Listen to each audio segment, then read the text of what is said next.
level 2, right? The 8mm smooth. Is that correct? Right, it's reasonable. I mean, there is nothing written on stone for this. This is just whatever it seems sensible to optimize the signal to noise ratio and account for some variability. So, in general, the recommendation is if for voxel level analysis you want to smooth just because of those two things. You want to increase signal to noise and also to account for potential variability across subjects in the way that normalization works. So, for ROI analysis, typically you don't smooth at all just to preserve the crispness of the boundaries of your ROIs, but it depends on the type of ROI. If you have an ROI that is probabilistic in nature, then you probably want to smooth anyway, just to account for that variability. If you have an ROI that you don't trust very much the actual boundaries because I don't know, the procedure to obtain it, you're not sure, for example, to the degree of accuracy of the level of co-registration between the functional and the structural, and you use the structural to delineate the ROI, and you want to account for that variability, then you smooth as well to account for that variability. So it depends a little bit. In this scenario, for subcortical ROIs, I say if the ROIs are defined on M&I space, then you smooth. If the ROIs are defined from free surfer, then depending on how well do you trust, how much do you trust the accuracy of the co-registration between the functional and the structural, you smooth or not. So, okay, which case I'm thinking about right now. Right, that makes a lot of sense. So, because I think one of the things that was coming up was, moving to sort of the cortical stuff for ACE, which has subject-specific ROIs that were done in the surface and then mapped onto the volume, but generally that data set has an underlying level of uncertainty for all alignment. So Jason was suggesting, one, because you're mapping it onto sort of a volume template almost, because they're the same lumped ROIs, and two, because the data is a bit messy, sort of a minimal smoothing level would make sense in that case. Does that seem reasonable to you? That's perfectly reasonable. Okay. I mean, I would say that typically, I mean, for future, if we are thinking ROI analysis, we typically do not smooth unless we have a good reason for it, because we don't fully trust the level of co-registration, or because we think the data is smooth, or because the way that we obtain the ROIs is not all that especially accurate for this particular analysis.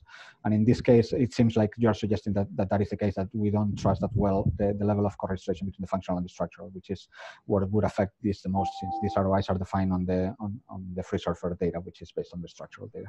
Okay, great. And then just to loop. Right, and also perhaps just to add to that, there's also the question of when do you smooth? Do you smooth at the level of the volume, or do you smooth at the level of the surfaces? Because sometimes you have these ROIs that are defined on the surfaces, and you want to smooth at the surface level as opposed to the volume level.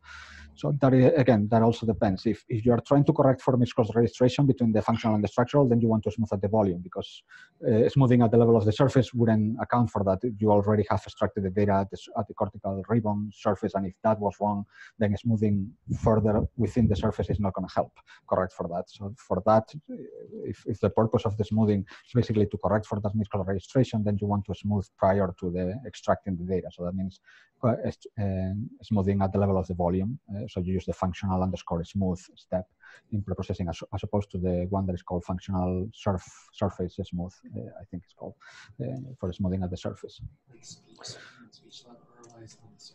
On the other hand, if you want to, for example, I don't know, I'm trying to come up with an example of when you would want to smooth at the level of the surface. If you are thinking of an ROI that is defined as a sphere roughly on the surface itself, but you just have a few locations within the surface, but you want to consider a larger sphere, then you smooth at the level of the surface to convert that single point into a sphere.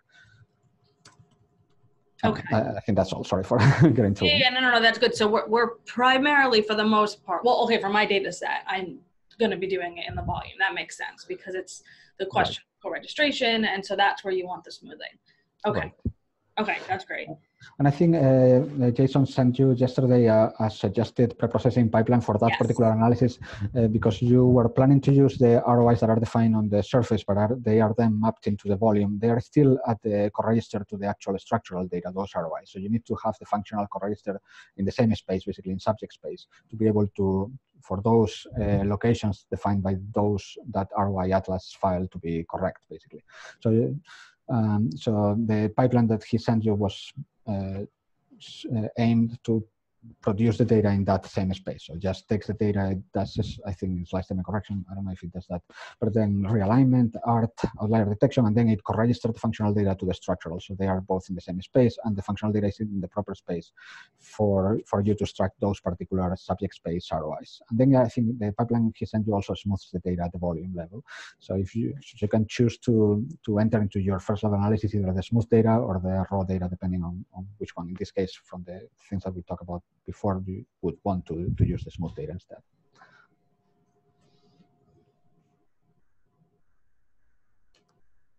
Yeah, I'm sorry, my sharing has really poor registration. I'm gonna figure out how to make that better.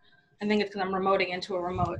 So yeah, so for this one, for the free server pipeline, I am doing realign and warp, art, co-register, labeling it in subject space, and then doing functional smooth. Right. Okay. And this looks identical to what we would use, well, almost identical to what we would use for free server subject space ROIs, only that in the typical free server analysis, then you do a few more stuff. Instead of doing the last functional smoothing, you do functional extraction and then smoothing on the surface and a few other things. But the beginning of it is just identical to what we would do typically for a subject space pipeline, where we want to put everything into the same space as free server uses, which is this same space, the subject space. Everything is in the space of the actual structural data, which is untouched. So I think the one thing that I'm just still, and I think I'm sure you've gone over this, I'm just trying to catch up a bit here. If I'm using this pipeline, am I using their structural scans at all, or were those just used to make their ROIs? So then that's my assumption, right? Because I'm looking at the steps and there's no, structural centering. Mention of the structural, right. The steps that says functional co-register is actually co-registering the functional to the structural. Okay. So it's not explicitly mentioned, but that's kind of like the only place where the structural actually plays a role. And so I was just going to say, so the reason I don't see the rest of the structural thing is because I'm not putting it in M&I space. So I don't really have to do anything else to the structural. I'm just registering the functional to it. Exactly, because we want to keep everything in the space of the structural. We want to keep the structural untouched, because that's the space where all of the surfaces that free server generates are going to be in, and that's also the space where you have your ROIs in. We want to put basically the functional into that space. So we want to leave the structural as it is and just put everything into that space. Okay. Okay, that makes a lot of sense. Okay, so this is, first level is just taking forever because I was trying to get this done. But once this is done, I can pull it up. It'll be done during this meeting. Right, I haven't added yet, but I'll send you a note when that is done. I'll finish a few changes where you should be able to run first level analysis on the cluster as well, because right now you cannot parallelize first level analysis. But I have to figure out if it's something I'm doing or not, but I can't get pre-processing to run on the cluster anymore.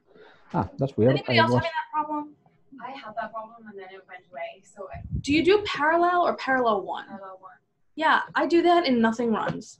I changed the code so that either if the one part is not necessarily anymore, okay. so you can just use parallel.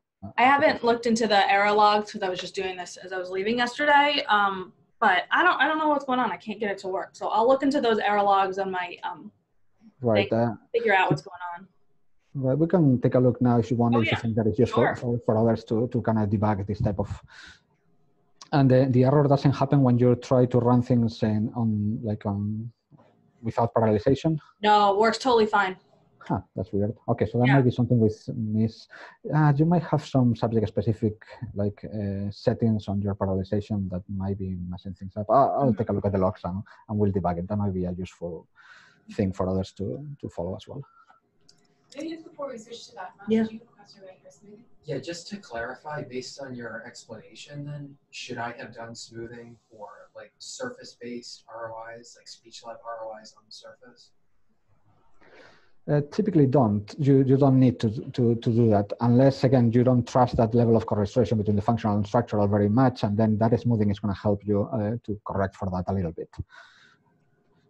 In your case, the data, I seem to recall that it was good quality, the correlation that we were looking at, right? I don't recall those quality assurance plots, but we look at those level of correlation between the functional and the structural, and we saw really relatively accurate correlation, right?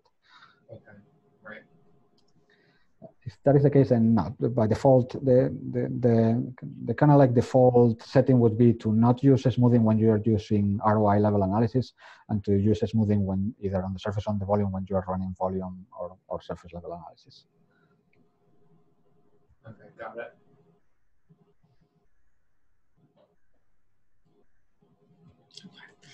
So Alfonso, do you have, or does anybody else have a window open?